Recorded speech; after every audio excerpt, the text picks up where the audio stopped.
Hi, I'm Sylvester, and I want to talk about the one time that I babysat an actual baby. It's not that interesting of a story, but I thought I'd tell it anyways because I don't have a lot of experience with babies or children. I don't have a lot of reason to be around babies or children, and I'm the youngest in my family, so I suffice it to say, I know almost nothing about children. I took a babysitting course online in elementary school, and that's pretty much my entire knowledge of children. That's not entirely true, but for the most part, I was very shocked when I got asked to babysit this baby because, again, I never really been around a baby before this, and I'm kind of accident prone. I'm a little bit of a klutz. So if you hand me something that's really important and very, very valuable, I am immediately going to become very stressed out and scared that I'm going to break that thing. Like, if you have a cup that you really like, a beautiful porcelain handmade cup, and you hand it to me and you're like, here, look at this cup. And the first thing I do is drop it and shatter it to pieces, you're going to be mad, but it's just a cup. You know what I'm saying? But you hand me your child, a living creature, the most valuable, important thing that you will ever be in possession of. If I drop and break that baby, there's no amount of money that can buy you a new baby. There's no undoing that. If I drop your child and give them brain damage, oops, I guess I gave your child brain damage. You know what I mean? Like, the stakes are incredibly high, especially the younger the babies are. They have that squishy spot on the top of their head. I've always thought of it as like a self-destruct button. And it's like, don't touch the baby's head. They're going to self-destruct. You're going to accidentally you're going to accidentally push the squishy part of their head in and they're going to die or something. Like, I don't know. I have no idea why this person entrusted me with their baby because I did not trust myself with a baby. Again, the stakes are incredibly high. If you fuck up when babysitting somebody's actual baby, there's no going back from that. There's no healing that. Okay, so suffice it to say, I was stressed out. I'm stressed out just thinking about it. There have been a number of times in my life where people have insisted that I hold their newborn babies. And I'm always like, why? Well, I'm always like, no, it's okay. I don't want to hold your baby. It's fine. Then they're like, no, come on. And they act all hurt and disappointed if I don't hold their newborn baby. And I'm just sitting there being like, this is the most valuable thing you will ever own. That baby, the most valuable and breakable thing that you'll ever own. You don't realize how fragile babies are. You keep that thing away from me because in the 2 seconds that I have that baby in my arms, if something bad happens to that baby, I will never be able to live with myself. You understand? So don't ever hand me your baby. Just don't, okay? But my mom had a friend from work, and him and his wife were going on some kind of date night. And I know the exact day that this happened because I watched an episode of Supernatural after putting the baby to sleep, and it was the episode where Sam and Dean go back in time to the Old West. And it's called Frontierland. I looked it up. It premiered April 22nd, 2011. And then that made me feel incredibly old when I realized 2011, oh my gosh, that baby that I babysat is like at least 13 years old now. And that's insane. It's insane that the baby that I babysat is now a whole ass human being. He's now an actual almost teenager. That's insane. I am so old. Anyway, apparently this aired 2 days after 420. I'm not sure if I was smoking yet at this time, but if I was, then I definitely would have celebrated 420 2 days before babysitting. But don't worry, I did not get high while babysitting. I was not at that point in my stoner career yet.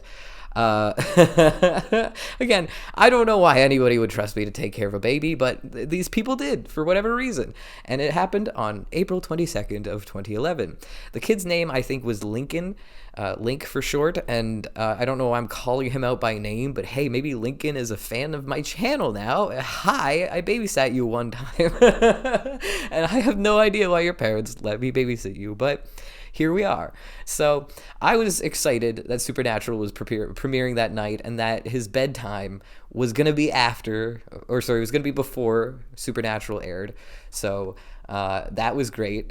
I think that was pretty much my main concern was I don't want to miss Supernatural. Oh, he's going to bed before then? Okay, great, cool. And spoiler alert, I did in fact get to watch the episode of Supernatural, so it was all worth it, really. The first thing that happened when I went to meet the baby for the first time, and see the house that I was going to be babysitting in, and meet the mother. The baby was on the couch, and like I don't even know how old this baby was. Young enough that he couldn't talk, but old enough that he could sit up and crawl and maybe walk a little bit. But he definitely couldn't talk. So I'm going to say like 1 or 2 years old. Like, I don't know. Like I said, I've never been around babies or kids, so I have no idea how old. Like, a 7-year-old is the same as an 11-year-old is the same as a 5-year-old to me, because I do not know anything about kids. And so a 2-year-old and a 1-year-old are indistinguishable. I have no idea how old this kid was, but I know you're around like 3 when you're able to run around and say stuff. Because I had a neighbor who was 3 years old growing up. He was very annoying. I didn't spend a lot of time with him because I found kids to be very annoying even when I was a kid, because I am 87 years old on the inside. But yeah, there was this like 3-year-old who lived next door to us, and I remember when he was 3 is when he became really annoying, because that's when he was able to run around and speak basic sentences, and usually what he would say is why. Like, this kid was very curious, and all he wanted to know was why. But God, it drove me and my mom insane. Every time I would go outside, this little 3-year-old would come running up to me and be like, why are you doing this? Why is this? Why is that? And I'm just like, I don't know, buddy. I don't know. I don't have answers for you. He just always wanted to know why. Anyway, so that's another experience I have with a child. I feel like I'm getting a little, I'm tangenting. I'm getting scatterbrained. Anyway, so this kid was definitely younger than 3, because this kid was not running around yelling, why, all the time. But he was old enough, like I said, to sit up and crawl and to move a bit. And so I set the baby down on the couch, and then I went and turned my back for literally a couple seconds, and I hear a thunk. And I turn around, and the baby has yeeted himself off the couch onto the ground.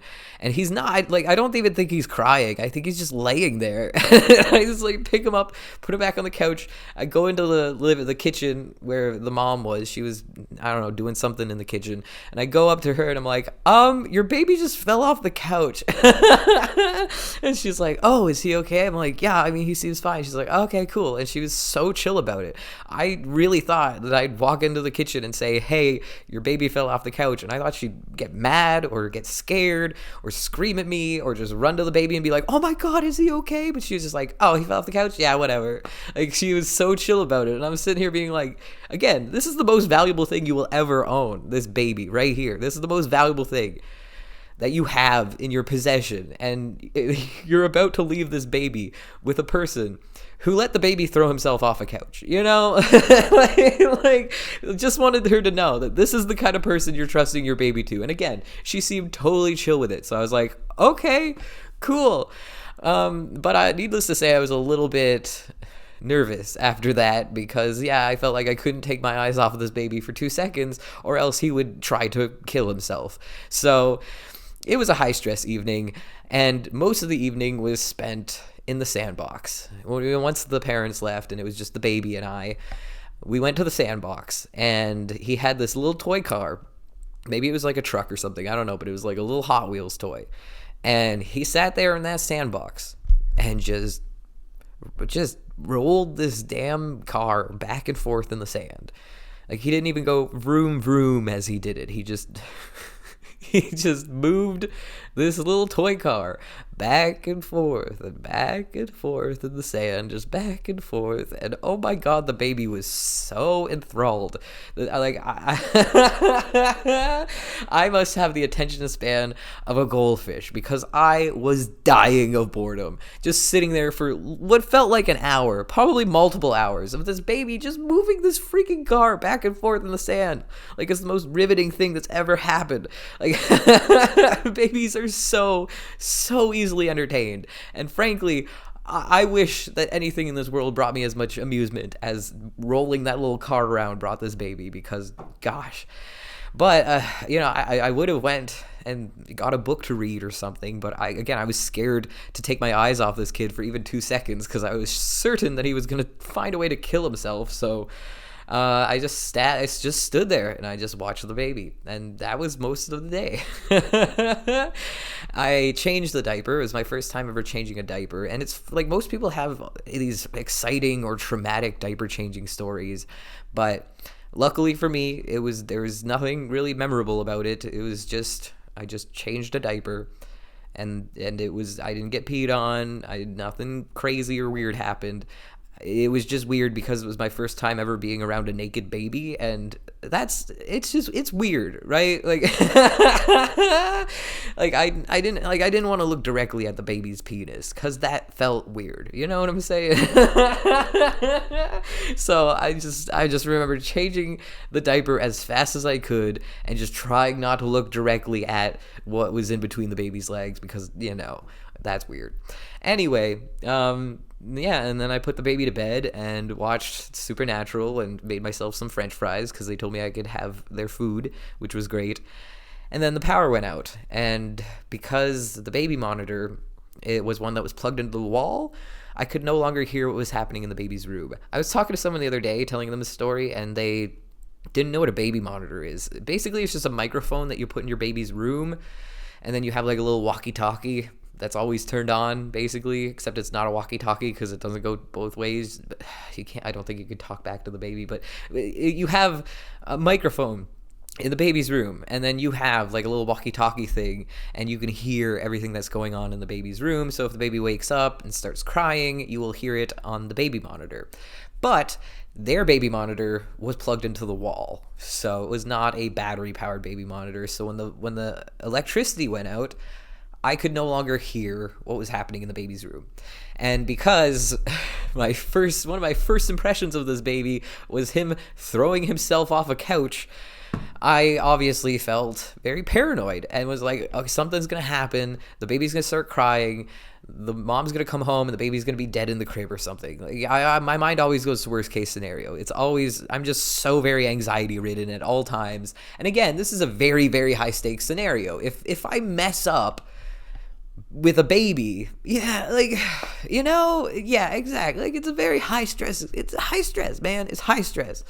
So I took my French fries and I just sat in the baby's room and I just sat there. I don't even think I grabbed a book to read. I think I just stood or just sat in this baby's room eating my French fries in silence until the electricity came back on. And then the electricity came back on. And then I went back downstairs and continued watching TV. And that's my story. I'm not sure if this made for good content or not. Again, it's not the most exciting story, really. It's just kind of a silly little story. And I'm trying to tell less depressing stories on this channel because most of my story times are me complaining about bad things that have happened to me. So I thought it'd be fun to do a story time about just, I don't know, the time I babysat a baby, and it was mildly interesting. So yeah, again, shout out to Link, who is now a full-ass human being, and I just swore, sorry. You should not be watching my channel, you're too young, go away, Link. This channel is not and has never been intended for children, okay? And it's not my responsibility if your parents let you watch my channel. It's not my job to decide what you're allowed to watch, so not my problem if Link watches my videos, okay? Anyway, that's it. I mean, I'm glad that I got to watch the entire episode of Supernatural before the power went out. That was pretty lucky. And I was able to have some nice potato chips, which was good. Not potato chips, fries. What are you, British? What am I, British? Chips. I had some chips. No, I had fries. I had French fries. And so that was fun, but mostly it was just incredibly boring, just so incredibly boring. Most of it was just me waiting for him to go to bed so I could finally watch Supernatural, and that was it. Anyway, that's all. Have a great day. Stay frosty. Bye.